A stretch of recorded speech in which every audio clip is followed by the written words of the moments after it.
For Joe.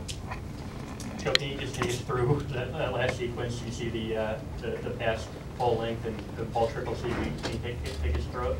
Yeah, Connor had a great pass trying to get it to Nicholas. When the ball got tipped, just kind of wound up in the corner. I wound up being in the right place at the right time. Got it, knew I had to get it up quick, and was able to make it. Oh, man. I did not. What was the thought? I was pretty pleased. It was a tough week for me, just dealing with back pain.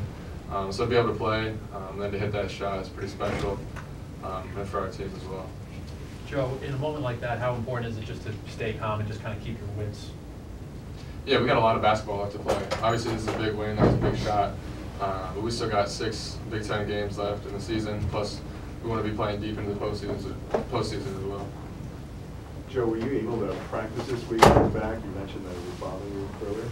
As much as I could. I was with the trainers all week, doing everything I could to be able to play this game. Real physical game, right? Yeah, they're a physical team in the gaps, up into your space.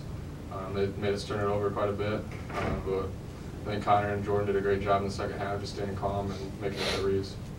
What's about this team now? It's 3 straight games and pretty dramatic wins for you guys. We're able to persevere. We know that teams are going to make runs at us, but we just got to stay calm, keep fighting, and keep attacking. Just a couple more for Joe. Anyone like that in high school? Anything? The one that I can think of was my sophomore year against Pleasant Valley. It was about 20 seconds left, but they're the #1 seed at the time, so that was a pretty big shot too. Did you back that one too? No, I didn't. What does it mean to be able to contribute to this team as a freshman in big moments like that? It's been a lot of fun. Coach has a lot of confidence in me. The guys do as well, so I just go out there and try to play my game, try to let the game come to me, and try not to force too many shots. Okay, thanks, Joe. Questions for Coach? Did you draw it up that way? No, in all seriousness, look, the inbound went to the court. I know it was a tip in and all that, but. You know, I'd say sort of. You know, the most important guy in that situation is the inbounder. He's got to be able to get it down the floor. So you have a catch and pass. I got all my shooters on. You know, he's throwing it to 4 shooters. Now we didn't have to have a 3. It was great that he made a 3. But you know, it could either be a catch and pass or it could be a tip.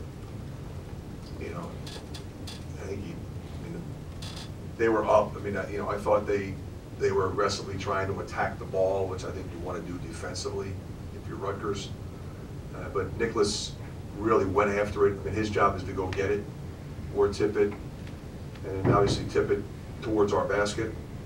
And once he tips it, now the clock starts, so you don't have a lot of times. You have to have the presence of mind to catch it and shoot it at that point, and Joe did that. Fran, were you at all surprised that Rutgers did not put a defender on the inbound pass?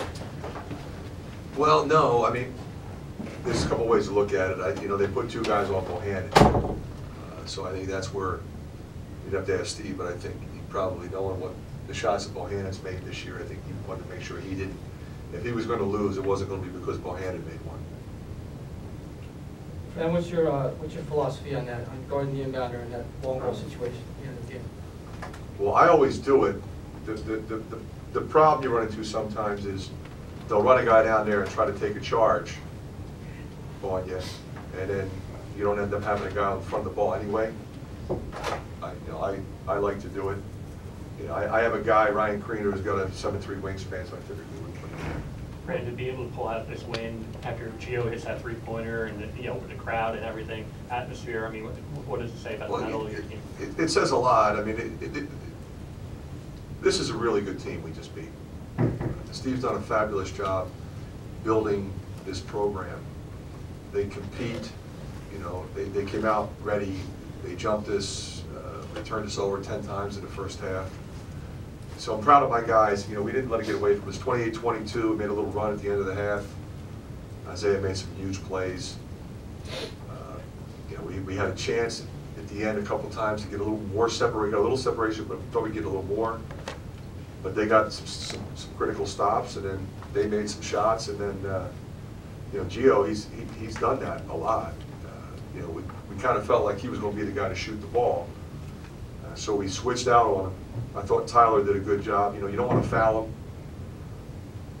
You know, I got a 6'9" guy contesting a pull-up jump shot. give the kid credit.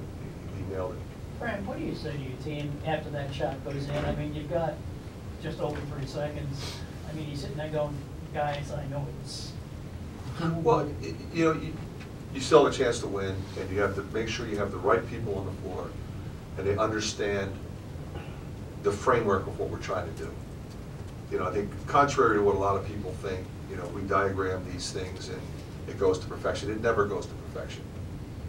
There are multiple options in a situation like that, and you hope that one of them works. Same thing happened in the last game. Multiple options. Bohannon hits a 3 this time. Joe hit the 3, and it's terrific, you know, for our team. Hurts if you're the other team, but if you have smart kids with character and you give them some framework, they'll execute. At least you have a chance. Have you ever been part of back-to-back games this dramatic in your career? No. What do you say about that? How crazy do your teams do? Well, you know what, Mark? It's very rewarding as a coach to see your players be able to celebrate multiple times this year. You know, we won a championship in New York. We won tough road games. We've had jubilant locker room celebrations. You know, Jimbo hit a big shot at Penn State. He had 2 big shots at Indiana. He had a big shot the other day, well, actually 3 of them, in the Northwestern game. And then today he carried us down the stretch. And Joe hits the big one. So you're thrilled for your guys that they're competing and they're staying together and they're staying connected and we're overcoming. A couple guys had some off games. You know, last year, if we have a couple guys with off games, you couldn't win. And now we can, and that's great to see. And you know, anytime you can win on the road in this league, it's so difficult.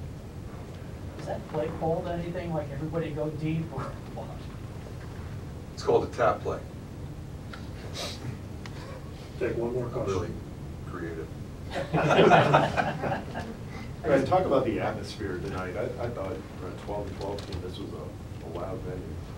Well, I think what you're seeing is a fan base who understands what they're seeing. You know, last couple of years they had some good players. They played well some days. Now they have more good players. They have more size. They have more depth on the wing. They have more talented guards, and they can beat you in a variety of different ways. He established right away that they were going to compete and be physical, but that's kind of what this league is. So he jumped right in and has done a terrific job of that. But you know, they're a team that really can beat any. You know, as I look at it, anybody in the country they can beat. You know, they have guys that can go get their own. They can run sets. They can run motion. They can score in transition. They recognize if they're not shooting it well, and they go back and get it. You know, obviously that's the main focal point of our game plan is, you know, they can't be up, you know, a 12+ on the glass. If they are, they're going to win. Because they were +1, so that was good for us. And we're big and strong too. But they got some really good young players. I think the fan base enjoys watching this team play and appreciates what Steve has done, his staff has done. And you know, I think if you're a basketball fan, you enjoyed this game. Yeah, you're disappointed that your team lost. And our fans are excited that we won. But you're not disappointed in the effort or what you saw on your team if you're a Rutgers fan. Okay. Thank you, Coach. Yep.